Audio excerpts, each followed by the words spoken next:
नमस्कार, जय हिंद। मैं हूं आपका दोस्त प्रवीण सर। आप सभी लोगों का स्वागत करता हूं टेट वाली क्लास में। दोस्तों, जिस तरह से आप सभी लोग हमारे साथ जुड़े हुए हैं और जिस तरह से आप सभी लोग हमारा सपोर्ट कर रहे हैं, बिल्कुल इसी तरह से आप सपोर्ट करते रहिए और जुड़े रहिए। निश्चित तौर पर आप सभी लोगों का सिलेक्शन हो जाएगा। हर वो चीज़ें मैं आपको करवा के दे दूंगा जो आपके एग्जाम के लिए रिलेवेंट है। जितना हमने आपसे प्रॉमिस किया हुआ वो सारा कुछ मैं आपको करवा के दे दूंगा और बहुत ही अच्छे तरीके से करवा के दे दूंगा। दोस्तों, कुछ क्लास शुरू करने से पहले मैं कुछ और भी बातें आपके साथ साझा करना चाहूँगा। जैसे कि बात करते हैं, इस क्लास के बाद हमारी दूसरी क्लास होगी पर्यावरण की। दोस्तों, आज मैं आप लोगों को पर्यावरण में पढ़ाने वाला हूं वन्य जीव अभ्यारण्य के बारे में, यानी कि नेशनल पार्क के बारे में आज मैं आपको पढ़ाने वाला हूं, वो भी विद ट्रिक के साथ। इस बात को ध्यान रखिएगा। तो इस क्लास को देखने के बाद दूसरी क्लास के लिए बिल्कुल तैयार रहिएगा। और इसके बाद एक क्लास और होगी दोस्तों, वो होगी पैसेज की। इसके बाद एक क्लास और होगी, पैसेज की क्लास होगी। पैसेज ज़्यादा नहीं, 10 से 15 मिनट की क्लास होगी पैसेज वाली। और ये मान के चलिए डेली 2 पैसेज मैं आपको सॉल्व करवाऊंगा। फिर उसके बाद देखा जाए, पैसेज के बाद अगर देखा जाए तो हिस्ट्री की क्लास आएगी। तो वो भी ये भी क्लास को आपको देखना ही है। यदि आप चाहते हैं कि सेकंड पेपर भी आपका निकल जाए तो आप हिस्ट्री की क्लास को जरूर देखें। और बहुत ही अच्छे तरीके से मैं वन लाइनर में सब कुछ कवर करवा रहा हूं, ताकि आपको ज़्यादा पढ़ना भी ना पड़े और सब कुछ अच्छे से आपका काम भी हो जाए। ठीक, तो इस क्लास को भी देखना है आपको। और रच दो इतिहास, पढ़ के इतिहास ही रच दो इस साल। ठीक है, ये पेपर 1 लोग निकालते हैं, आप पेपर 1 और पेपर 2 दोनों ही निकालिए। ठीक है, क्योंकि मैं आपके साथ खड़ा हूं और जी जान से आपके साथ लगा हुआ हूं। यदि आपकी कोई डाउट्स होते हैं तो हमने ओपन चैलेंज कर दिया है कि जिसको जो कुछ भी पढ़ना है, जो भी टॉपिक पढ़ना, जो भी चैप्टर पढ़ना है, वो उस में जाकर, जो हमने वीडियो लॉन्च किया उस वीडियो में जाकर कमेंट बॉक्स में हमें बताए। बस उसकी सारी डिमांड तुरंत पूरी हो जाएगी। यानी जिस दिन वो डिमांड करेगा उसके दूसरे दिन उसकी डिमांड पूरी हो जाएगी दोस्तों। मतलब जो भी वो टॉपिक पढ़ना चाहता है, जो भी चैप्टर पढ़ना चाहता है, दूसरे दिन उसका टॉपिक और चैप्टर कवर कर लिया जाएगा, यानी कि कवर कर दिया जाएगा। चलिए, आज हमने बिल्कुल शुरू से कर दिया। अब आज से हमने सब कुछ शुरू से कर दिया है। अब बिल्कुल सीक्वेंस वाइज मैं आपको सारा कुछ पूरी टेस्ट सीरीज कराने वाला हूं, ताकि आपको कहीं से कहीं तक कोई प्रॉब्लम ना हो। आज हम पहला चैप्टर से मैं आपको क्वेश्चन करवा रहा हूं। ठीक है, पहले चैप्टर के बारे में बात करते हैं। तो आज का जो हमारा पहला चैप्टर है, आप जानते ही हैं कि एक तरीके से पहला चैप्टर है हमारा विकास की अवधारणा और इसका अधिगम से क्या संबंध है। ये है हमारा पहला चैप्टर। तो पहले चैप्टर से आज हमने शुरुआत कर दिया। एनवायरनमेंट में भी अगर देखा जाए तो पहला चैप्टर ही आपको मिलेगा। ठीक है, और इसी तरह से हर एक विषय की मैं पहला चैप्टर से शुरुआत कर रहा हूं, ताकि अब आपको कहीं से कहीं तक कोई प्रॉब्लम ना हो। बस आप रिवीजन करते चलिए पहले चैप्टर से दूसरे चैप्टर तक। इसी तरह से सीक्वेंस वाइज आप रिवीजन करते चलिए और मैं आपको टेस्ट सीरीज करवाते चलूँ। फिर जब आप एग्जाम में बैठे तो अपने आप को बिल्कुल फ्री फील महसूस करें। आज थोड़ा सा हमने आपका ज़्यादा समय ले लिया, उसके लिए सॉरी दोस्तों। बाकी कल से ऐसा नहीं होगा। कुछ आज हमें बताना था, इसलिए हमें थोड़ा से ज़्यादा समय लेना पड़ा। चलिए बात करते हैं आज के पहले प्रश्न के बारे में। प्रश्न ये है कि किसके परिणाम स्वरूप बालक अपने निरंतर बदलते हुए वातावरण में ठीक प्रकार से समायोजन करने में सक्षम हो पाते हैं, यानी कि हो पाता है। सर्वाधिक उपयुक्त विकल्प कौन सा है? अगर यहाँ पर देखा जाए तो चारों ही ऑप्शन सही हैं, लेकिन इसमें सबसे ज़्यादा उपयुक्त, सबसे अच्छा विकल्प कौन सा माना जाएगा? किसके परिणाम स्वरूप बालक अपने निरंतर बदलते, मतलब जो बालक में लगातार बदलाव हो रहे हैं, वातावरण में ठीक प्रकार से समायोजन में सक्षम हो जाता है, किसके वजह से? जल्दी से इसका आंसर बताइएगा। संज्ञानात्मक विकास, शारीरिक विकास, भाषाई विकास और संवेगात्मक विकास। बहुत सारे छात्र जवाब देना शुरू कर दिए हैं, बिल्कुल जल्दी से जवाब दीजिए। देखिए, यहाँ पर अगर आंसर के बारे में बात करते हैं तो अगर देखा जाए, अगर हम चौथे से चलते हैं तो संवेगात्मक रूप से ऐसी बातें नहीं होंगी। संवेग हमारे क्या होते हैं? काम, क्रोध, प्रेम वगैरह ये हमारे क्या होते हैं? संवेग होते हैं। शारीरिक विकास की बात करते हैं तो जैसे कि आप देखते हैं कि लंबाई का बढ़ना, ठीक है, वजन का बढ़ना, बालों का बढ़ना, हाथ का बढ़ना, ये सब क्या है? शारीरिक विकास। भाषाई विकास की बात करते हैं, जब बच्चे का भाषा का विकास होता है तो उसे भाषाई विकास कहा जाएगा। तो इन सब तीनों की वजह से अगर देखा जाए तो बालक जो होगा, बालक में समायोजन करने की क्षमता नहीं प्राप्त होगी, बल्कि संज्ञानात्मक विकास अगर बच्चे का होता है, संज्ञानात्मक विकास को एक और नाम से जाना जाता है मानसिक विकास। संज्ञानात्मक विकास को एक और नाम से जाना जाता है दोस्तों मानसिक विकास। अगर बच्चे का मानसिक विकास अच्छे से होता है तो ये मान के चलिए वो वातावरण में अपने आप को बहुत अच्छे तरीके से समायोजित कर लेगा। इस बात को ध्यान रखिएगा। अब आइए बात करते हैं इसी के साथ अगले प्रश्न के बारे में। प्रश्न जल्दी से जवाब दीजिएगा, बहुत सारे छात्र जवाब देने के लिए बिल्कुल तत्पर रहते हैं। और कुछ छात्र हमारे साथ नए जुड़ते हैं तो वे चैनल को जरूर सब्सक्राइब कर लिया करें। यदि उनके कोई डाउट्स हुआ करें या उनके कोई सुझाव हुआ करें तो जरूर वे अपने सुझाव से साझा किया करें। चलिए बात करते हैं आज के अगले प्रश्न के बारे में। प्रश्न ये है कि मानव विकास का निम्न में से किस पर निर्भर होता है। मानव का जो विकास होता है निम्न में से किस पर निर्भर होता है। उसकी वृद्धि पर निर्भर होता है, उसके वातावरण पर निर्भर होता है, उसकी बुद्धि पर निर्भर होता है, उसकी उसकी वृद्धि तथा वातावरण के मिलने वाली परिपक्वता के आधार पर। बड़ा ही अच्छा प्रश्न है, इसका जवाब दीजिए। देखिए मानव का विकास जो है निम्न में से किस पर निर्भर होता है, आपको ये बताना है।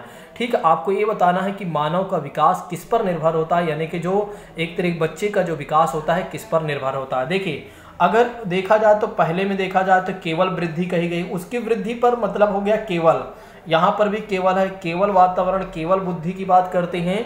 ठीक है, तो ऐसे तीनों चीजें अगर देखा जाए तो बिल्कुल गलत है। उसमें अगर देखा जाए तो वृद्धि तथा वातावरण से मिलने वाली जो परिपक्वता होती है उसी के आधार पर क्या होता है, बच्चों का विकास होता है या मानव का विकास होता है। यदि आप लोगों को मेरी बातें समझ में आ रही हैं तो जल्दी से कमेंट करके बताइए कि यस सर, आप जो हमें समझा रहे हैं बिल्कुल क्लियर है। इस प्रश्न का जवाब दीजिएगा दोस्तों। पाठ्यचर्या सर्वाधिक उपयुक्त होगी। कौन सी पाठ्यचर्या सबसे ज्यादा अच्छी मानी जाएगी। पाठ्यचर्या मतलब हो गया करिकुलम की बात करते हैं तो करिकुलम सबसे अच्छा कौन सा माना जाएगा। बालक के शारीरिक व मानसिक विकास अंतर संबंधों के अनुकूल होना चाहिए। देश की सभ्यता संस्कृति के अनुकूल होना चाहिए। बालक के शारीरिक और सामाजिक विकास के अंतर संबंधों के अनुकूल होना चाहिए और उपरोक्त में से कोई नहीं होना चाहिए। बड़ा ही अच्छा प्रश्न है, जल्दी से आंसर दीजिएगा। यहाँ पर पूछा जा रहा है कौन सी पाठ्यचर्या करिकुलम सर्वाधिक उपयुक्त होगी, तो जल्दी से आंसर बताइए। चलिए इस बार हम चलते हैं लास्ट की तरफ से, इस बार हम चलते हैं चौथे ऑप्शन की तरफ से। तो चौथा इनमें से कोई नहीं, ऐसा नहीं है, एक ऑप्शन तो बिल्कुल सही लगेगा ही। ठीक है, चलो हम इसको बाद में देख लेंगे। हम तीसरे से चलते हैं। बालक के शारीरिक और सामाजिक विकास के अंतर संबंधों के अनुकूल पाठ्यचर्या क्या सबसे ज्यादा अच्छा उपयुक्त होगा। नहीं, सबसे ज्यादा तो नहीं होगा, थोड़ा बहुत तो चलेगा। देश की सभ्यता और संस्कृति के अनुकूल तो होनी ही चाहिए, बिल्कुल सही है, ये भी सही है, लेकिन उतना अच्छा नहीं है जितना अच्छा हम सोच रहे हैं। यहाँ पर ये पूछा जा रहा है सर्वाधिक उपयुक्त, मतलब सही तो ये भी है, सही तो ये भी है, लेकिन बात करते हैं बालक के शारीरिक और मानसिक विकास के अंतर संबंधों के अनुकूल होना चाहिए। दोस्तों अंतर संबंधों के अनुकूल होना चाहिए, ये बातें ध्यान रखिएगा।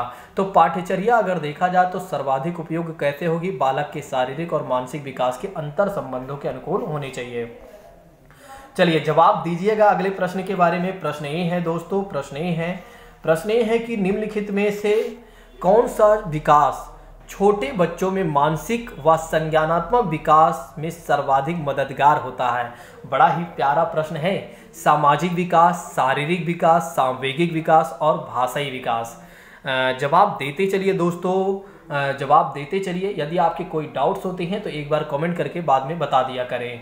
निम्नलिखित में से कौन सा विकास छोटे बच्चों में मानसिक और संज्ञानात्मक विकास में सबसे ज़्यादा मददगार यानी कि हेल्प करता है। सबसे ज़्यादा मददगार आपको बताना है बच्चों के मानसिक और संज्ञानात्मक विकास में। बड़ा ही प्यारा प्रश्न है, जवाब देने में आपको कठिनाई नहीं होनी चाहिए। जवाब देने में अगर देखा जाए तो कठिनाई नहीं होनी चाहिए। बालक विकास छोटे बच्चों में मानसिक और संज्ञानात्मक विकास सबसे ज़्यादा एक तरीके से मददगार होगा दोस्तों। तो अगर देखा जाए तो जो इसका आंसर हो जाएगा, इसका जो आंसर हो जाएगा दोस्तों दूसरा सही हो जाएगा। शारीरिक विकास की बात करते हैं, शारीरिक विकास की बात करते हैं तो शारीरिक विकास मानसिक विकास में भी और संवेगात्मक विकास में भी सबसे ज़्यादा मददगार साबित होगा दोस्तों। इस बात को ध्यान रखिएगा। वैसे तो होंगे सभी, लेकिन अगर देखा जाए तो दूसरा सबसे ज़्यादा अच्छा है। चलिए इसी के साथ बात करते हैं अगले प्रश्न के बारे में।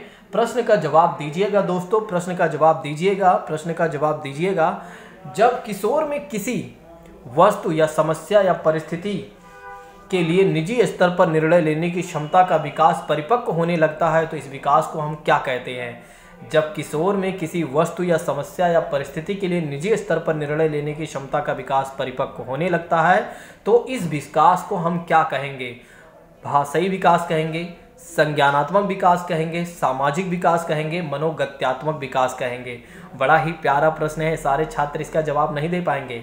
ठीक है, कुछ ही छात्र इसका जवाब दे पाएंगे। देखिए जब किशोर में किसी वस्तु मतलब जो बच्चा होता है जैसे जब एडल्ट हो जाता है, ठीक है। तो किसी वस्तु या किसी समस्या परिस्थिति के लिए निजी स्तर पर निर्णय लेने के मतलब खुद सेल्फ से वो निर्णय डिसीजन ले सकता है, तो क्षमता का परिपक्व होने लगता है। कब ऐसी चीज़ें होती हैं और जब ऐसे होती हैं तो उस विकास को हम क्या कहेंगे, आपको ये बताना है। भाषाई विकास कहेंगे, संज्ञानात्मक विकास कहेंगे, सामाजिक विकास कहेंगे, क्या कहेंगे, जल्दी से बताइएगा।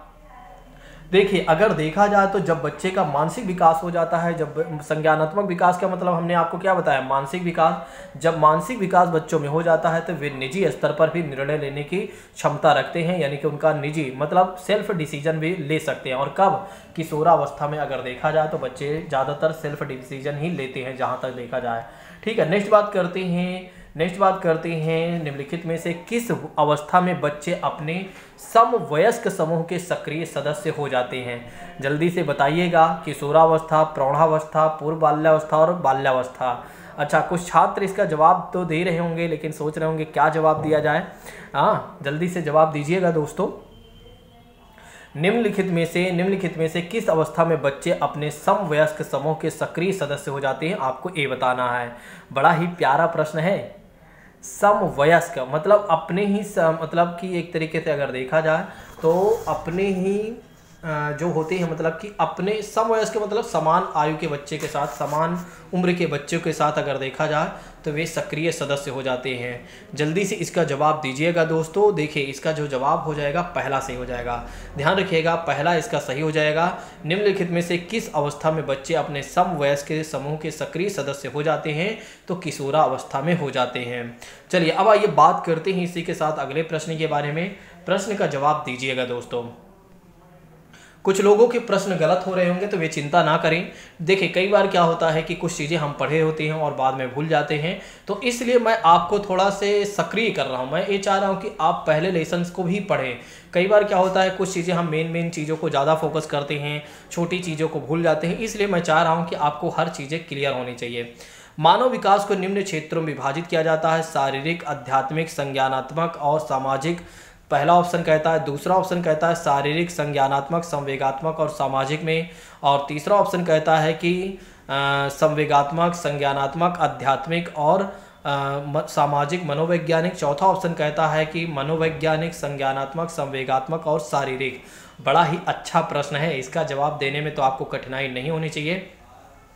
देखिए अगर इसको हम जवाब दें तो बड़े ही आसानी से दे सकते हैं, इसका जवाब देने में हमको बिल्कुल भी दिक्कत नहीं होगी। देखिए जैसे कि बात करते हैं आध्यात्मिक वाली बातें जहाँ पर भी अगर देखिए तो आप गलत मान लीजिए, यहाँ पर भी आपको आध्यात्मिक की बात की जा रही है तो ये भी गलत ही माना जाएगा। अब बात कर लेते हैं दो ऑप्शन की, यहाँ पर दो ऑप्शन देखते हैं, शारीरिक, संज्ञानात्मक, संवेगात्मक और सामाजिक। एक बार मनोवैज्ञानिक देख लेते हैं, मनोवैज्ञानिक, संज्ञानात्मक, संवेगात्मक, शारीरिक। अगर देखा जाए तो सबसे उपयुक्त अच्छा जो माना जाएगा वो यही माना जाएगा। यहाँ पर मनोवैज्ञानिक को भी जोड़ दिया है, बल्कि और यहाँ पर आप देख रहे हैं संज्ञानात्मक है और एक तरीके से अगर देखा जाए संवेगात्मक भी है। ठीक, फिर अगर देखा जाए तो कहीं ना कहीं शारीरिक विकास भी है। तो अगर मानव विकास के निम्न क्षेत्रों में विभाजित किया गया है दोस्तों, निम्न क्षेत्रों में विभाजित किया गया है, तो वैसे अगर देखा जाए तो मनोवैज्ञानिक, संज्ञानात्मक, संवेगात्मक और शारीरिक। और वैसे में अगर देखा जाए तो एक और बातें हैं, वैसे अगर देखा जाए तो ये वाला ज़्यादा सही माना जाएगा मेरे हिसाब से, क्योंकि इसके 6 क्षेत्र हैं। ठीक है, 6 क्षेत्र हैं। अगर देखा जाए शारीरिक है, मानसिक है यानी संवेगात्मक है, और अगर देखा जाए तो मैं आपको बताता हूँ, जैसे कि बात करते हैं शारीरिक विकास आ जाता है, संवेगात्मक विकास आ जाता है, क्रियात्मक विकास आ जाता है, भाषागत विकास आ जाता है, सामाजिक आ जाता है, संवेगात्मक आ जाता है। देखिए फिर से एक बार 6 इसके विकास हैं अगर देखा जाए तो मेरे हिसाब से।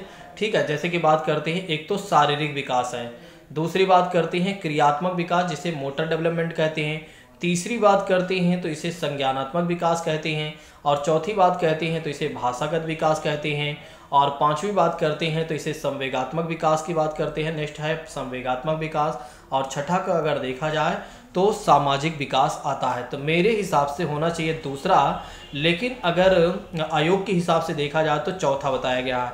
आयोग ने इसे चौथा बताया हुआ है। हाँ, तो वैसे मानव विकास को अगर हम देख लेते हैं मनोवैज्ञानिक रूप से भी देखते हैं तब भी ठीक ही है एक तरीके से ये भी। लेकिन जैसे किताब में क्या बातें दी गई हैं, किताब में शारीरिक, संज्ञानात्मक, संवेगात्मक और सामाजिक और क्रियात्मक और भाषागत विकास को दिया गया है। आध्यात्मिक वाले बातें तो बिल्कुल गलत ही हो जाएंगी, आध्यात्मिक तो कोई बातें नहीं होंगी, लेकिन ए और ए सही होना चाहिए जहाँ तक है। ठीक है, लेकिन आयोग ने इसको माना है तो हमें भी यही मान लेना चाहिए। चलिए मैं भी यही मान लेता हूँ अभी मनोवैज्ञानिक। अगर आप लोग बताइएगा कि इसमें क्या सही होना चाहिए, अगर आप लोगों को कुछ भी लगता है अपने तर्क में, अगर कोई तर्क हो तो आप लोग कमेंट बॉक्स में बताइएगा कि सर मेरे तर्क के अनुसार दूसरा सही होना चाहिए। ठीक है, अब तर्क दीजिएगा दूसरा क्यों सही होना चाहिए। वैसे तो अगर देखा जाए दूसरा भी मेरे हिसाब से सही है।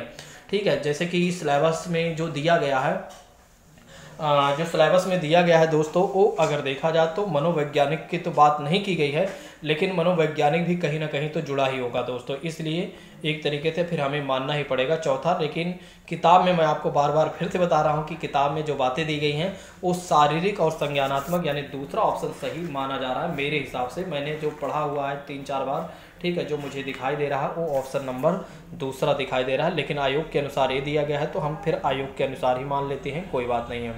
चलिए अब बात करते हैं अगले प्रश्न के बारे में। प्रश्न ये है कि किशोर का अनुभव कर सकते हैं बचपन में किए गए अपराधों के प्रति डर के भाव को, आत्मसिद्धि के भाव को और जीवन के बारे में परितृप्ति और दुश्चिंता और सरोकार से स्वयं से सरोकार। इसका जवाब दीजिएगा दोस्तों कि इसका क्या जवाब हो जाएगा। जल्दी से इसका आंसर दीजिएगा। किशोर का डैश अनुभव कर सकते हैं दोस्तों, जल्दी से जवाब दीजिएगा क्या सही हो जाएगा। देखिए बचपन के लिए किए गए अपराधों के प्रति डर की बात करते हैं तो ऐसी बातें नहीं हैं। नेक्स्ट बात करते हैं आत्मसिद्धि की भाव की बात करते हैं। जीवन में अगर देखा जाए तो जीवन के बारे में परितृप्ति की बात करते हैं तो भी ऐसी बात नहीं है। लेकिन दुश्चिंता और स्वयं से सरोकार की बात करते हैं तो बिल्कुल सही है। किशोर का जो अनुभव कर सकते हैं वो है दुश्चिंता और स्वयं के सरोकार से। ठीक है, इस बात को ध्यान रखिएगा। अब आइए बात करते हैं अगले प्रश्न के बारे में।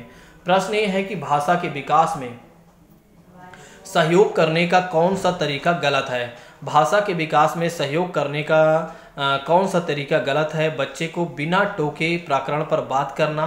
दूसरा ऑप्शन कहता है उसकी अपनी भाषा के प्रयोग को अमान्य करना। तीसरा ऑप्शन कहता है उसके प्रयोगों का समर्थन करना। चौथा ऑप्शन कहता है भाषा के प्रयोग के अवसर उपलब्ध कराना। बड़ा ही प्यारा प्रश्न है, जवाब दीजिएगा। भाषा विकास में सहयोग करने का कौन सा गलत तरीका पूछा जा रहा है। यहाँ पर पूछा जा रहा है कौन सा गलत है। बच्चे को बिना टोके प्रकरण पर बात करने दिया जाए, उसकी अपनी भाषा के प्रयोग को अमान्य कर दिया जाए, उसके प्रयोगों को वो समर्थन करना चाहिए और भाषा के प्रयोग का अवसर उपलब्ध कराना चाहिए। बिल्कुल अगर देखा जाए तो इसका जवाब बड़े ही आसानी से, देखिए अगर हम देखते हैं बच्चे को बिना टोके प्रकरण पर बात करना चाहिए तो करने देना चाहिए। अगर रोकते हैं आप तो फिर समझ लीजिए कि उनके भाषा का विकास तो हो ही नहीं पाएगा। दूसरी बात करते हैं उसकी अपनी भाषा के प्रयोग को अमान्य कर देंगे। अगर अमान्य कर देंगे तो फिर यहाँ पर क्या हो जाएगा, उनके लिए समस्या ये बन जाएगा दोस्तों, समस्या ये बन जाएगी कि वे कभी बोलेंगे ही नहीं। उनके प्रयोगों को समर्थन करना चाहिए, बिल्कुल करना चाहिए। ठीक है, और यहाँ पर देखा जाए तो भाषा के प्रयोग को अवसर उपलब्ध कराना चाहिए, तो बिल्कुल भाषा के प्रयोग के अवसर उपलब्ध कराना चाहिए। देखिए यहाँ पर गलत पूछा जा रहा है, यहाँ पर दोस्तों गलत पूछा जा रहा है तो ऑप्शन नंबर जो दूसरा है वो सही हो जाएगा। ठीक है, दूसरा ऑप्शन जो होगा वो सही हो जाएगा, बाकी तीन ऑप्शन बिल्कुल सही हैं। चलिए अब आइए बात करते हैं अगले प्रश्न के बारे में। मानव विकास है, मात्रात्मक है, गुणात्मक है, कुछ सीमा और अमापनीय है, 1 और 2 दोनों सही हैं। अब इसका जवाब तो गलत नहीं होना चाहिए, इसका जवाब तो गलत नहीं होना चाहिए दोस्तों, इसका जवाब गलत नहीं होना चाहिए। जल्दी से बताइएगा मानव विकास हैं। ठीक है, अगर बिल्कुल अगर देखा जाए तो मात्रात्मक भी है, गुणात्मक भी है, तो ऑप्शन नंबर हमें क्या करना होगा, चौथा लगा देना होगा। ठीक है, मात्रात्मक और एक तरीके से गुणात्मक भी है दोस्तों, इस बात को ध्यान रखिएगा। चलिए अब आइए बात करते हैं इसी के साथ अगले प्रश्न के बारे में, जवाब दीजिएगा। प्रश्न बड़ा ही अच्छा है, बड़ा ही रोचक प्रश्न है। देखिए प्रश्न में यह है कि निम्नलिखित में से कौन सा प्रारंभिक बाल्यावस्था अवधि के दौरान उन भूमिकाओं एवं व्यवहारों के बारे में जानकारी प्रदान करती हैं जो उसके समूह में स्वीकार्य हैं। भाई बहन एवं अध्यापक पहला ऑप्शन कहता है, दूसरा ऑप्शन कहता है अध्यापक एवं साथी, तीसरा ऑप्शन कहता है साथी एवं माता पिता और चौथा ऑप्शन कहता है माता पिता और भाई बहन। बड़ा ही अच्छा प्रश्न है, जवाब दीजिएगा। देखिए प्रारंभिक बाल्यावस्था अवधि के दौरान उन भूमिकाओं एवं व्यवहारों के बारे में जानकारी प्रदान करते हैं जो एक समूह कार्य में स्वीकार हैं। ठीक है, जल्दी से इसका आंसर बताइएगा। देखिए यहाँ पर क्या है, प्रारंभिक बाल्यावस्थी अवधि के दौरान, मतलब जो एक तरीके से अगर देखा जाए जब स्टार्टिंग होता है बाल्यावस्था उसके दौरान उन भूमिकाओं और व्यवहारों के बारे में जानकारी प्रदान करते हैं जो एक समूह में स्वीकार्य माना जाता है।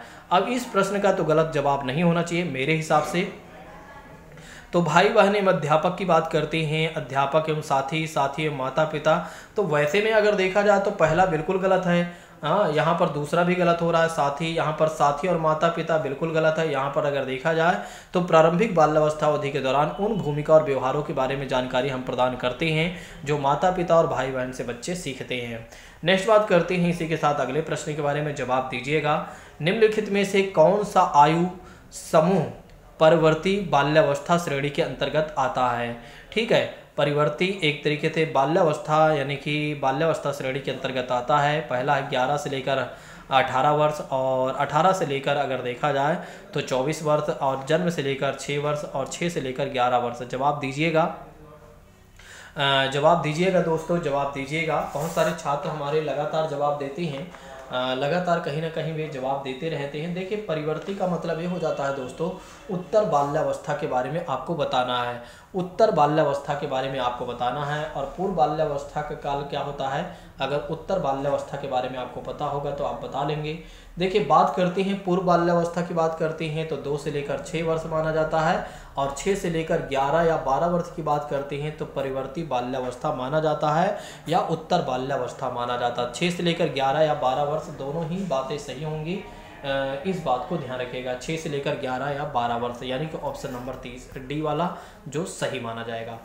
अब आइए बात करते हैं विकास की गति एक व्यक्ति से दूसरे में भिन्न होती है। बिल्कुल अगर देखा जाए तो एक व्यक्ति से दूसरे व्यक्ति में क्या होता है, विकास की जो गति होती है वो भिन्न होती है, किंतु यह एक नमूने का अनुमान करती है। एड़ी से चोटी अव्यवस्थित, अप्रत्याशित, क्रमबद्ध एवं व्यवस्थित। जवाब दीजिएगा दोस्तों, जवाब दीजिएगा। बड़ा ही प्यारा प्रश्न है, जवाब देते चलिए, एक बार ट्राई तो बनता ही है, आ रहा है नहीं आ रहा है फिर भी ट्राई तो करते चलिए।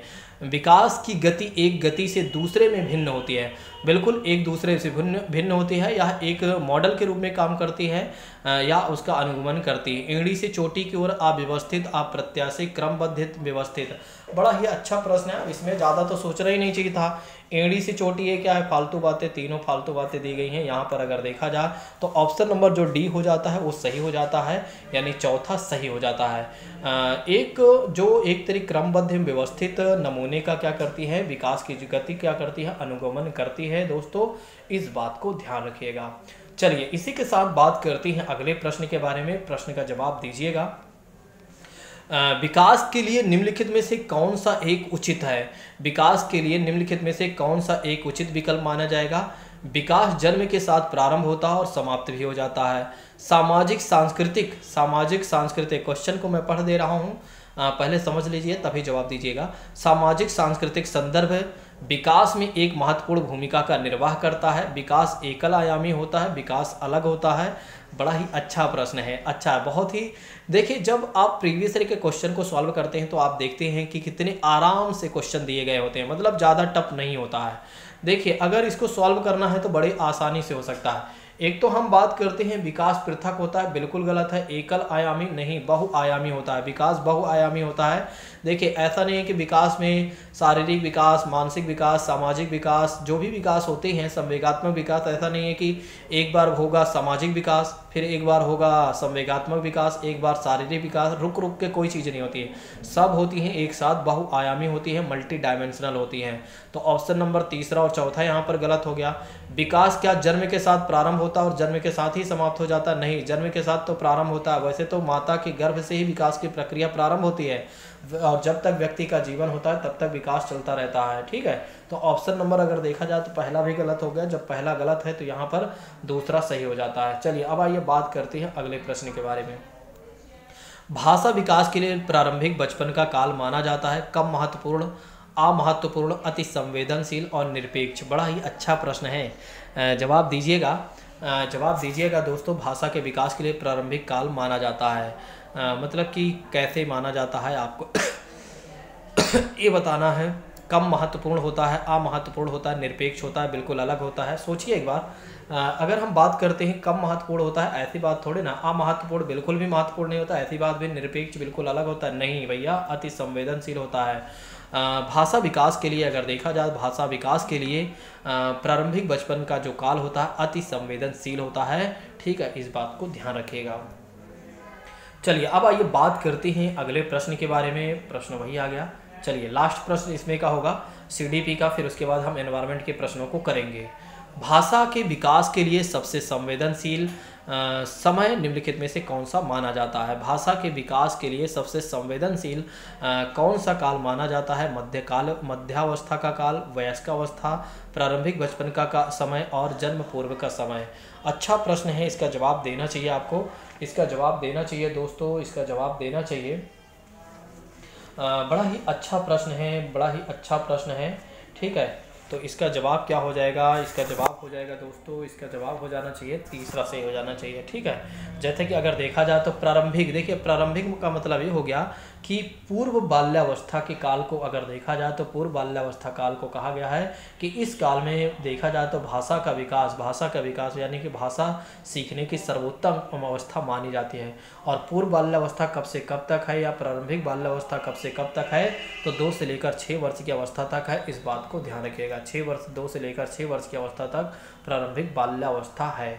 अब आइए बात करते हैं हम अगले प्रश्न के बारे में, जवाब दीजिएगा। अब जो प्रश्न है वो है एनवायरनमेंट से, और ये मान के चलिए अब जितने भी प्रश्न मैं करवाऊंगा चैप्टर वाइज करवाऊंगा, क्योंकि चैप्टर वाइज जब होता है तो आपको अच्छे से आप पढ़कर भी आएंगे, रिवीजन करके भी आएंगे, और जो चीज़ें नहीं होंगी उसे मैं बताते चलूँगा और आपको अच्छे से याद भी हो जाएंगे। तो मेरे हिसाब से अब मैं आपको क्रम से करवा देता हूँ। 10 दिन बचे हैं, 10 दिन में आप देखें तो सारे चैप्टर हो जाएंगे।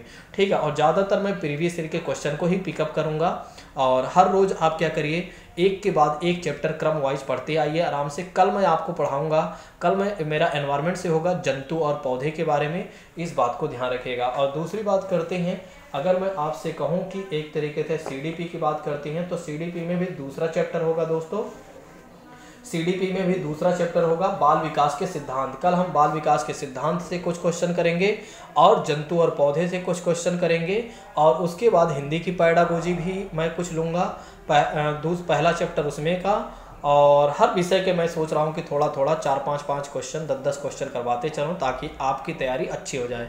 बस आपको क्या करना है, थोड़ा सा प्रैक्टिस कर लेना है, बस बाकी तो सब आपको आता ही है। परिवार क्या है? एक समूह है, एक समुदाय है और एक सामाजिक संस्था, एक भीड़ है। भला कौन नहीं जानता? इसका जवाब देने में तो अब फटाफट सारे छात्रों का जवाब आने लगा। बिल्कुल ये गलत हो जाएगा, यहाँ पर ये गलत है, ये गलत है, ये गलत है, यहाँ पहला तीसरा सही हो जाता है। चलिए नेक्स्ट बात करते हैं समाजशास्त्रियों के अनुसार परिवार में पति पत्नी और बच्चों का होना अनिवार्य है। माता पिता और पत्नी का होना अनिवार्य है, और माता पिता और उनके बच्चों का होना अनिवार्य है। बड़ा ही अच्छा प्रश्न है उपरोक्त सभी। जल्दी से इसका जवाब दीजिएगा, जल्दी से इसका जवाब दीजिएगा दोस्तों। समाजशास्त्रियों के अनुसार परिवार में कौन होने चाहिए? देखिए समाजशास्त्रियों के अनुसार अगर देखा जाए, समाजशास्त्री पति पत्नी और बच्चों का होना अनिवार्य बताए हैं। वैसे में अगर देखा जाए तो जैसे हम देखते हैं माता पिता और बच्चों का होना अनिवार्य होता है, तो ठीक है। जैसे हमारी खुद की जो परिभाषा है, मतलब हमारी कॉमन परिभाषा, चाहे पति पत्नी हो या माता पिता हो, बात एक ही है। लेकिन यहाँ पर ये कहा गया है समाजशास्त्रियों के अनुसार आपको बताना है, तो ऑप्शन नंबर हमें पहला ही लगाना पड़ेगा। ठीक है, तो इसलिए हमें पहला लगाना पड़ रहा है, नहीं तो तीसरा भी सही हो जाता। अब बात करते हैं सामाजिक जीवन के प्रारंभिक पाठशाला किसे कहा जाता है? भला कौन नहीं जानता है? इसका जवाब भला कौन नहीं जानता है? परिवार, गांव और एक तरीके से अगर देखा जाए विद्यालय, और इनमें से कोई नहीं। जल्दी से बता दीजिए, जवाब बिल्कुल देरी मत कीजिए ताकि इसके बाद दूसरी क्लास भी आपकी टाइम से प्रारंभ हो जाए। चलिए अब आइए बात करते हैं किसने परिवार के कार्यों का वर्गीकरण आवश्यक और अनावश्यक रूप से किया हुआ है? मैकाइवर ने, लुंडबर्ग ने और ऑगबर्न ने और निमकॉफ ने। बड़ा ही अच्छा प्रश्न है, जवाब दीजिएगा। किसने परिवार के कार्यों का वर्गीकरण आवश्यक और अनावश्यक रूप से किया है? आपको ये बताना है। मैकाइवर साहब ने, लुंडबर्ग ने और ऑगबर्न ने। इसका जवाब हो सकता है कुछ लोग न दे पाएँ, इसका जवाब हो जाएगा पहला सही हो जाएगा। ठीक है, मैकाइवर ने परिवार के कार्यों का वर्गीकरण किया है, एक तो आवश्यक में, दूसरा अनावश्यक में। आप लोग हमें बताइएगा कि आवश्यक कार्य क्या होते हैं, अनावश्यक कार्य क्या होते हैं परिवार के। चलिए अब बात करते हैं इसी के साथ अगले प्रश्न के बारे में। परिवार के मुख्य शारीरिक कार्य हैं पालन पोषण है, भोजन है, शारीरिक सुरक्षा और ये सभी है। परिवार के मुख्य शारीरिक कार्य हैं पालन पोषण है, भोजन है, शारीरिक सुरक्षा और ये सभी हैं। जवाब दीजिएगा। बड़ा ही अच्छा प्रश्न है, जवाब दीजिएगा दोस्तों। देखिए अगर देखा जाए तो परिवार में सारी चीज़ें आ जाएंगी, पालन पोषण भोजन और ये सारी चीज़ें आ जाएंगी। ऑप्शन नंबर जो डी हो जाएगा वो सही हो जाएगा। चलिए अब बात करते हैं अगले प्रश्न के बारे में। परिवार की सामान्य विशेषता होती है विवाह का संबंध होना, सामान्य निवास का होना, वंशवाद और ये सभी। बड़ा ही अच्छा प्रश्न है, जवाब दीजिएगा। देखिए परिवार वाला चैप्टर भी आज कंप्लीट ही कर लीजिए, ठीक है। अभी आपकी जो पेपर का डेट स्टार्ट हो रही है, यानी पेपर स्टार्ट हो रहा 29 दिसंबर से, ठीक है। तो ये मान के चलिए 29 दिसंबर को तो ये आपको पढ़ेगा नहीं आपको एग्ज़ाम, और पढ़ेगा भी तो कोई दिक्कत नहीं, मैं सब आपका करवा दे रहा हूँ समय पर। संडे को कई मैराथन क्लास में लेकर आऊँगा, संडे को कई मैराथन क्लास लेकर आऊँगा, तो इससे आपको फ़ायदा ये हो जाएगा कि आपकी संडे तक, ये मान के चलिए संडे के दिन जो भी क्लासेज होंगी बहुत इंपॉर्टेंट होंगी। संडे को मैं आपको सब बहुत ज़्यादा से ज़्यादा चीज़ें मैं संडे को करवा दूंगा ताकि आपकी समस्याएं कम हो जाएं, ठीक है। क्योंकि संडे को क्या होगा, मुझे टाइम मिलेगा अच्छे से, तो मैं सारी चीज़ें संडे को ज़्यादा से ज़्यादा चीज़ें कवर कर दूंगा। चलिए बिल्कुल इसका आंसर हो जाएगा, सभी हो जाएगा। परिवार में अगर देखा जाए तो विवाह, सामान्य निवास, वंशवाद का होना जरूरी है। निम्नलिखित में से कौन सा संयुक्त परिवार का एक गुण नहीं है? आलस्य का अभाव है, कृषि व्यवस्था के लिए उपयुक्त है, श्रम विभाजन की सुविधा, उपरोक्त में से कोई नहीं। जवाब दीजिएगा। बड़ा ही अच्छा प्रश्न है। निम्नलिखित में से कौन सा संयुक्त परिवार का एक गुण नहीं माना जाएगा, आपको ये बताना है। संयुक्त परिवार का एक गुण नहीं आपसे पूछ रहा है, ठीक है, गलत मत करिएगा। आलस्य का अभाव, आलस्य का अभाव नहीं है वहाँ पर आलस्य तो होता ही है भैया, वहाँ पर आलस्य होता है। ऑप्शन नंबर पहला से हो जाएगा। एकल परिवार के लिए तीव्र प्रचलन के लिए क्या उत्तरदायी है? महंगाई है, जनसंख्या है, कला की संभावना की कमी, उपरोक्त सभी। जवाब दीजिएगा। बड़ा ही अच्छा प्रश्न है। एकल परिवार की बात करते हैं, न्यूक्लियर फैमिली में तीव्र प्रचलन के लिए क्या उत्तरदायी माना जाता है? क्यों एक तरीके से एकल परिवार बढ़ रहे हैं, यहाँ कहने का मतलब ये है, मतलब कि जैसे न्यूक्लियर फैमिली लोग क्यों बना रहे हैं, किस वजह से लोग न्यूक्लियर फैमिली को बनाने पर ज़्यादा बल दे रहे हैं। देखिए अगर देखा जाए ऐसे में तो महंगाई की वजह से भी लोग चाहते हैं कि बड़ा परिवार होता है तो खर्च ज़्यादा होते हैं, कम परिवार होता है, छोटा परिवार होता है, तो एक तरीके से लोगों का मानना ये है कि एक तरीके से यहाँ पर खर्च कम होगा और हम अपने खर्चे को रिड्यूस कर सकेंगे, और कहीं ना कहीं इसके वजह से और लोग कमाने के लिए भी जाते हैं। जनसंख्या भी बढ़ रही है। अब एक परिवार में बहुत ज़्यादा लोग, 10 लोग 15 लोग रह सकते हैं, 25-30 लोग हो जाएंगे तो समस्याएं बढ़ जाएंगी, खाना बनाने की, कपड़े धुलने के, तमाम तरह की चीज़ें। फिर अगर देखा जाए तो कलह की संभावना में भी कमी आ जाती है, लड़ाई झगड़े कम हो जाते हैं, उपरोक्त सभी हो जाएगा। भारतीय परिवार का स्वरूप कैसे है? मातृसत्तात्मक है, मातृस्थानीय, पितृसत्तात्मक है, और इनमें से कोई नहीं। जवाब देते चलिए। यदि आप नए हैं तो चैनल को सब्सक्राइब कर लें, और यदि आपके कोई डाउट्स होते हैं या कोई सुझाव होते हैं हमारे लिए तो एक बार आप सुझाव ज़रूर दीजिएगा, ठीक है। कल से थोड़ा से क्वेश्चन जो मैं आपके साथ कम करवाऊंगा, लेकिन एक्स्ट्रा चीज़ें आपको बहुत सारी चीज़ें बताते चलूँगा, ठीक है। कल से मैं एक काम और करूँगा, क्वेश्चन कम बताऊँगा, लेकिन उसके साथ एक्स्ट्रा नॉलेज भी मैं आपको देते चलूँगा। अब समय आ गया है कुछ परिवर्तन करने का, तो कल से एक नया परिवर्तन होगा। आप देखेंगे कि वाकई में प्रवीण सर हमेशा कुछ नया इनोवेशन करते रहते हैं समय समय पर। चलिए बात करते हैं इसका जो आंसर हो जाएगा, इसका आंसर हो जाएगा दूसरा सही हो जाएगा। भारतीय परिवार का स्वरूप कैसे है? पितृसत्तात्मक है दोस्तों। निम्नलिखित में से कौन सा परिवार जो है समरक्त संबंधी परिवार का उदाहरण माना जाता है? निम्नलिखित में से कौन सा परिवार समरक्त संबंधी परिवार का उदाहरण माना जाता है? एकल परिवार, वैवाहिक परिवार और संयुक्त परिवार और ये सभी। बड़ा ही अच्छा प्रश्न है, जवाब देने में संकोच नहीं होना चाहिए। तो समरक्त संबंधी परिवार में अगर देखा जाए तो वैवाहिक परिवार माना जाएगा, ठीक है, इस बात को ध्यान रखिएगा। अब आइए बात कर लेते हैं इसी के साथ अगले प्रश्न के बारे में। किस प्रकार के परिवार में विवाहित युगल स्त्री के परिवार के साथ निवास करते हैं? किस प्रकार के परिवार में जो विवाहित होते हैं, मतलब जिनकी शादी हो जाती है, वे स्त्री के परिवार के साथ निवास करते हैं? पितृस्थान, मातृस्थान, वैवाहिक और एकल। बड़ा ही अच्छा प्रश्न है, जवाब देते चलिए। अच्छा, हमारे बहुत सारे छात्र डेली जुड़ते हैं, मैं उनका नेम लेना भूल गया, ठीक है। जैसे कि बात करते हैं, पूजा जी की बात करते हैं, राधा जी की बात करते हैं, और प्रियंका जी की बात करते हैं, रीना जी की बात करते हैं, डिम्पल जी की बात करते हैं, और क्या नाम है, रितिका जी की बात करते हैं, और ललिता जी हैं, वे बाद में वीडियो को देखती हैं और ये भी हमारे साथ जुड़ती हैं। और पूजा हेमंत की बात करते हैं, दोनों ही पूजा हमारे साथ डेली जुड़ती हैं और इन सभी छात्रों का बहुत ज़्यादा सपोर्ट रहता है। और अब कुछ नए छात्रों का भी आगमन हो रहा है, तो उन छात्रों का भी कहीं ना कहीं सपोर्ट है और वे सपोर्ट कर रहे हैं। अब मैं उन सभी छात्रों का भी नेम लूँगा जो लोग हमारे साथ नए जुड़ रहे हैं। अच्छा, अगर आपके नाम मैं भूल जाता हूँ तो आप चिंता ना किया करें, दूसरे दिन ज़रूर मैं आपका नेम लिया लूँगा। ठीक है, आज मैं थोड़ा से पढ़ाने में ज़्यादा मग्न हो गया, जिसकी वजह से आपका नेम लेने में थोड़ा मुझे समय लग गया, लेकिन ये ज़्यादा सही समय है। लास्ट में जब नाम लिया जाता है तो ज़्यादा अच्छा लगता है, क्योंकि फिर क्या होता है कि एक तरीके से फिर हमें ये पता चलता है कि लास्ट तक और रुका है। नहीं तो कई बार क्या होता है, कुछ लोग आते हैं 2-4 क्वेश्चन सॉल्व करते हैं, भाग जाते हैं। ठीक है, तो अंतिम क्षण तक जो व्यक्ति रहता है उसकी वैल्यू ज़्यादा होती है, तो यहाँ पर ऑप्शन हो जाता है दूसरा सही। चलिए, ये आपके एग्जाम में पूछा जा चुका है। निम्नलिखित में से किस परिवार को अभिविन्यास परिवार कहा गया है? और कहा जाता है समरक्त, वैवाहिक, पितृस्थान, मातृस्थान। जवाब दीजिएगा, बड़ा ही अच्छा प्रश्न है, जवाब देते रहिए। देखिए, अगर इसके जवाब के बारे में बात करते हैं तो समरक्त परिवार को क्या कहा गया है? अभिविन्यास परिवार कहा गया है। दोस्तों, समरक्त परिवार को क्या कहा गया? अभिविन्यास परिवार कहा गया है। समरक्त परिवार, समरक्त संबंध का उदाहरण किस प्रकार के परिवार में परिलक्षित होता है? एकल परिवार में, संयुक्त परिवार में, एक और दो, दोनों सही है, उपरोक्त में से कोई नहीं सही है।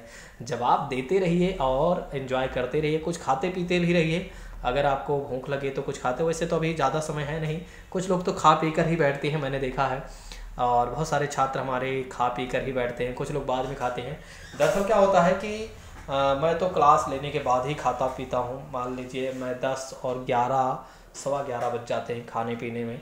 ठीक है, और कभी कभी 10 हो जाते हैं, कभी कभी 11 बज जाते हैं। तो ऐसे ही मेरा तो खाना पीना 10, सवा 10, साढ़े 10, 11 बजे के बाद ही हो पाता है। ठीक है, कोई नहीं, ये सब तो बातें अलग है, ये आप लोगों का सब प्यार है। और जब प्यार जहाँ होता है, जहाँ सहयोग होता है, वहाँ पर भूख प्यास नहीं लगती है। चलिए, बात करते हैं बालकों का सामाजिकरण सर्वप्रथम किसके द्वारा होता है? परिवार के द्वारा होता है, मित्रों के द्वारा होता है, शिक्षा के द्वारा होता है, रिश्तेदारों के द्वारा होता है। अब जवाब देने में तो कठिनाई नहीं होनी चाहिए। बालकों का सामाजिकरण सर्वप्रथम कहाँ से होता है? तो भला कौन नहीं जानता। अब आप सोच रहे हो, आप कह रहे होंगे सर, आप लोग कह रहे हैं सर चिंटू पिंटू वाले क्वेश्चन भी कभी कभी आप पूछते हैं। हाँ, बालकों का सामाजिकरण सर्वप्रथम किसके द्वारा होता है? परिवार के द्वारा होता है। आज मैं पढ़ाने में इतना मगन हो गया कि कोई अन्य बातें मैंने साझा नहीं किया आप लोगों से, केवल पढ़ाते ही चला गया, यानी क्वेश्चन ही बताते चला गया। ठीक है, चलिए कोई नहीं, समय अब हमारे पास है नहीं, इसलिए मैं अब चाह रहा हूँ कि एक्स्ट्रा बातें ख़त्म ही कर दिया जाए। ठीक है, लेकिन एकदम सीरियस होकर जब पढ़ते हैं तो फिर मन भी नहीं लगता है ना, मुझे पता है आप लोगों को मन नहीं लगता। ठीक है, निम्नलिखित में से कौन सी मित्रता सर्वोत्तम है? आनंद की मित्रता, उपयोगिता की मित्रता, अच्छाई की मित्रता, उपरोक्त सभी। मित्रता में सबसे अच्छी मित्रता कौन मानी जाएगी? भला कौन नहीं जानता है। ठीक है, आनंद की मित्रता, ऐसे लोगों को मित्र मत बनाइए कि जो आपके साथ केवल आनंद लें। उपयोगिता की मित्र, उपयोग वाले को भी मित्र मत बनाइए, अच्छे मित्र को बनाइए, यही सबसे अच्छे व्यक्ति होते हैं। चलिए, अरस्तु द्वारा मित्रता के वर्गीकरण को निम्नलिखित में से परिभाषित किया गया, सम्मिलित किया गया है। उपयोगिता की मित्रता, आनंद की मित्रता, अच्छाई की मित्रता और सही। हाँ, दोबारा वही वाला बता दिया क्या भाई?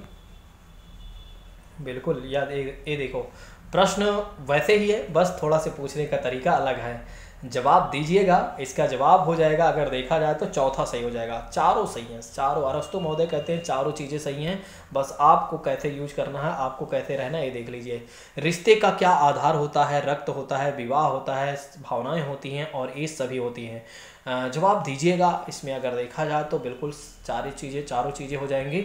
चलिए जल्दी से बात कर लेते हैं, 1-2 क्वेश्चन और बचे हुए हैं। समरक्त संबंध का आधार क्या माना जाता है? रक्त, विवाह, ये दोनों। जल्दी से जवाब दीजिएगा। इसमें अगर देखा जाए तो फिर रक्त की बात आती है समरक्त संबंध में, इस बात को ध्यान रखिएगा, ब्लड रिलेशन। चलिए नेक्स्ट बात करते हैं, खेलकूद भावनात्मक रूप से कमजोर बच्चों के लिए क्या कार्य करता है? रचनात्मक प्रवृत्तियां, कल्पना शक्ति, थेरेपी और उपरोक्त सभी। अच्छा प्रश्न है, जवाब दीजिएगा। अच्छा प्रश्न है, जवाब दीजिएगा। बहुत सारे छात्र जवाब देने के लिए बिल्कुल तैयार हैं, वे सोच रहे हैं जवाब क्या दिया जाए। हाँ, तो जवाब देते रहिए, कुछ नहीं। यहाँ पर अगर देखा जाए थेरेपी ऑप्शन नंबर दूसरा होता, तीसरा होता है, वो सही हो जाता है। चलिए अब बात करते हैं इसी के साथ अगले प्रश्न के बारे में। खेल कूद बच्चों के विकास में सहायक होता है, ज्ञानात्मक, सामाजिक, शारीरिक और उपरोक्त सभी। अच्छा प्रश्न है, जवाब दे दीजिए। चलिए इसका आंसर हो जाएगा बिल्कुल चारों सही हो जाएगा। ठीक है, अब लास्ट प्रश्न के बारे में बात कर लेते हैं। 2016 में पूछा गया था दोस्तों सीटेट में। ठीक है, हो सकता है रिपीट हो जाए इस साल फिर एक बार। अब तो कहीं से भी क्वेश्चन आ सकता है, 1 महीने पेपर होता है, जहाँ से मन करेगा आयोग वहाँ से पूछ लेगा।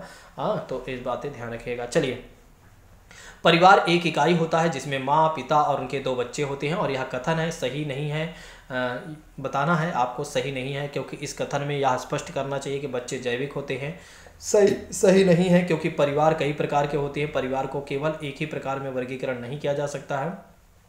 सत्य है, क्योंकि यह किसी के आदर्श परिवार का आकार है। सत्य है, क्योंकि सभी भारतीय परिवार इसी प्रकार के आकार होते हैं। जवाब दे दीजिए जल्दी से, क्या हो जाएगा इसका जवाब?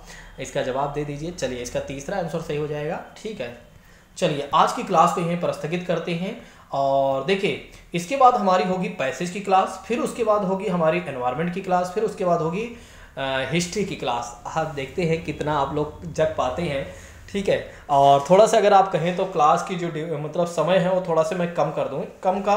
वैसे मैं सोच रहा हूँ कि 35 मिनट की क्लास आपके MCQ वाला कर देता हूँ।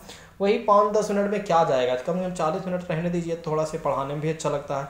30 मिनट में ना तो आने का समय पता चलता है, ना जाने का समय पता चलता है। ठीक है, चलिए यदि आप लोगों को मेरी बातें अच्छी लगी तो एक बार कमेंट करके जरूर बताइएगा। आप सभी लोग जिस तरह से हमारा सपोर्ट कर रहे हैं, ठीक है, बहुत बहुत धन्यवाद दोस्तों। बिल्कुल इसी तरह से सपोर्ट करते रहिए। निश्चित तौर पर यदि आपकी कोई डाउट्स होते हैं या कोई आपको सहयोग चाहिए हमसे, ठीक है, जिस लायक मैं सहयोग देने लायक हूँ वो सहयोग आप हमसे ले सकते हैं, बिल्कुल बिना किसी हेजिटेशन के।